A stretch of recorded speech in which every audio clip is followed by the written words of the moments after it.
صدراعظم په افغانستان کې ترهګري ډلې حضور او فعالیت لري.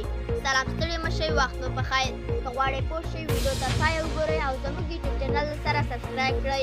د پاکستان صدراعظم شهباز شریف وایي دوی او نړیواله ټولنه په افغانستان کې د ترهګرو ډلو د ګواښونو له امله اندېښمن دي. پاکستان چې په ځلونو د نړیوالې ټولنې او د افغانستان د مخکني جمهوري نظام لخوا د ترهګرو خوندي پټنځایات شوی.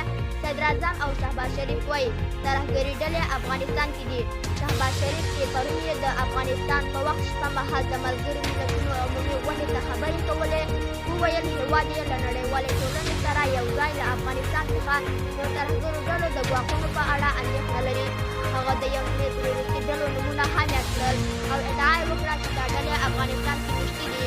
نوموړي وویل پاکستان له نړیوالې ټولنې سره په هغو اندېښنو کې شریک دی چې په افغانستان کې له لویو ترهګرو ډلو لکه د داعش خراسان څانګې، تحریک طالبان پاکستان، القاعده، د ختیځ ترکستان اسلامي جنبش او د ازبکستان اسلامي جنبش ډلې د فعالیتونو په اړه یې لري.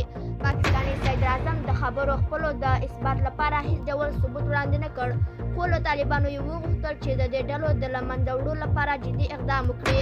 وروستیو کې د پاکستان د بهرنیو چارو وزیر بلاول بوټو او ځینو نورو چارواکو هم ورته څرګندونې کړي. دا زموږ د دې وخت خبر، تر بیا هم ښې چارې.